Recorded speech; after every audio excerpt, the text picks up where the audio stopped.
Olá pessoal, sejam bem-vindos a mais um vídeo do canal. Eu sou Gustavo Ribeiro e hoje vamos dar continuidade à nossa leitura conjunta dos 3 ensaios sobre a teoria da sexualidade. Aposto que vocês tinham pensado que eu tinha desistido da leitura, mas não é isso não, vou falar para vocês, é que está muito corrido, esses vídeos demandam um certo planejamento, um certo tempo, mas eu demoro um pouquinho, mas eu vou adiante, tá, gente? Não desanimem comigo dessa leitura, eu preciso muito da companhia de vocês. Hoje, então, a gente vai trabalhar com a seção 1, que é a que nós estamos lendo, né? E vamos no tópico 6, para a gente dar seguimento às nossas leituras freudianas. O tópico 6 é intitulado A Explicação da Aparente Predominância da Sexualidade Perversa nas Psiconeuroses. Vamos então aos breves comentários, já que esse é um trechinho pequenininho, vamos fazer um vídeo menor então, aos breves comentários dessa parte do texto. Vamos lá.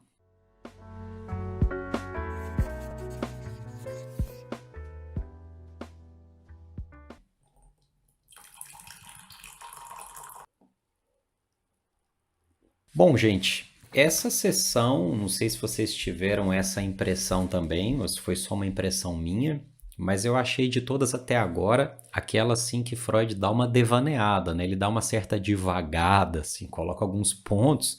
Não sei se ele está preparando território para algumas outras coisas que a gente vai estudar daqui a pouco, mas eu notei assim um falar e uma escrita mais vagos aqui nesse tópico. Então, o que ele vai abordar nesse tópico é sobre tudo que foi dito até aqui nos textos a respeito das possíveis semelhanças entre as perversões e as psiconeuroses de um modo geral, no tocante à constituição psíquica, pode ter ficado parecendo que a constituição de ambas essas estruturas, vamos colocar assim, seja muito semelhante.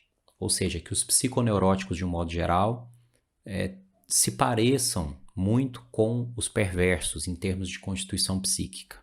Então, Freud vai dizer que não é exatamente isso que ele quer dizer com essa aproximação entre psiconeuroses e perversões, como ele tem feito.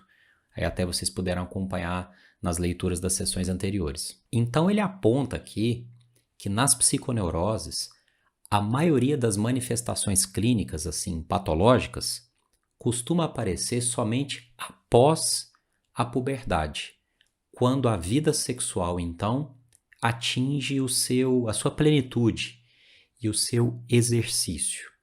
E aí ela vai esbarrar nos conflitos com o mundo externo, seja nas impossibilidades de objetos disponíveis para satisfação sexual, seja nos conflitos morais, e aí, consequentemente, as repressões, o recalque dessas pulsões sexuais, seja das situações perigosas nas quais essa sexualidade pode se manifestar, ou seja, é geralmente depois da puberdade que a vida neurótica se manifesta de forma mais enferma. A esse respeito, aqui na página 69 dessa edição, tem um trecho interessante que eu separei para a gente ver. Na maioria dos psiconeuróticos, a enfermidade surge apenas depois da puberdade, sob as exigências da vida sexual normal. É principalmente contra essa que se dirige a repressão,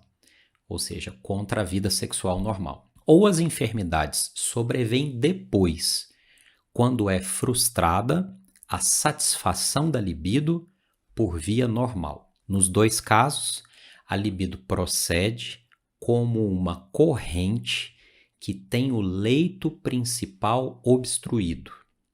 Ela preenche as vias colaterais que talvez tenham ficado vazias até então. Essas vias colaterais são as pulsões perversas, as pulsões parciais. Assim também, a tendência à perversão dos psiconeuróticos, aparentemente tão grande, embora negativa, pode ser determinada colateralmente.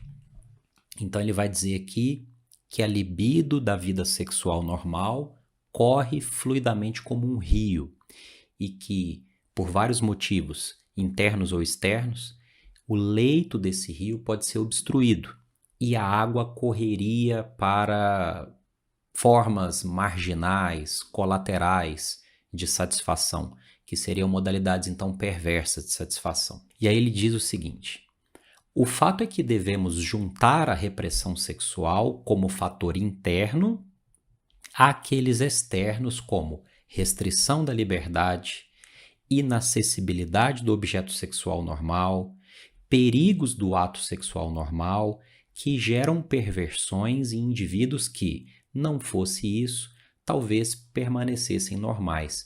Então ele está dizendo aqui que algumas perversões podem se manifestar em indivíduos não perversos.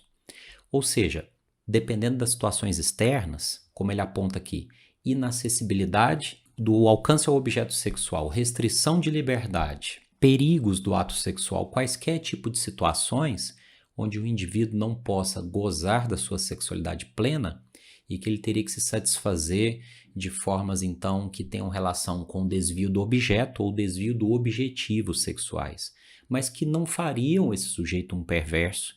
Ele não seria constitutivamente um perverso, mas apenas circunstancialmente teria adotado práticas sexuais perversas para se satisfazer, dado a dificuldade da satisfação pelas vias sexuais, digamos, normais. Então, em outras palavras, o que ele está dizendo aqui no texto é que a formação das psiconeuroses está entre fatores externos e fatores internos. Fatores internos como a natureza das repressões, fatores externos como também a disponibilidade dos objetos sexuais, né? As possibilidades de realização com esses objetos sexuais. E aí ele fala uma coisa interessante aqui, que é sobre a tendência inata à perversão versus os fatores ambientais que podem influenciar no desenvolvimento de uma perversão ou no desenvolvimento de uma psiconeurose.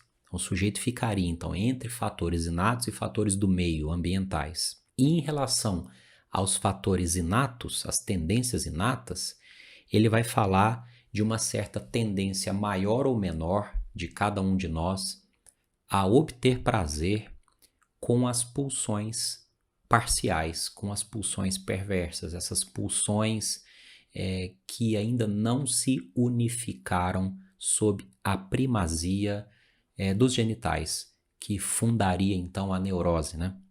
Então ele está falando que alguns organismos, portanto alguns indivíduos, poderiam ter uma tendência inata maior às perversões, dado o grau de satisfação mais elevado em certas experiências pulsionais parciais ou perversas.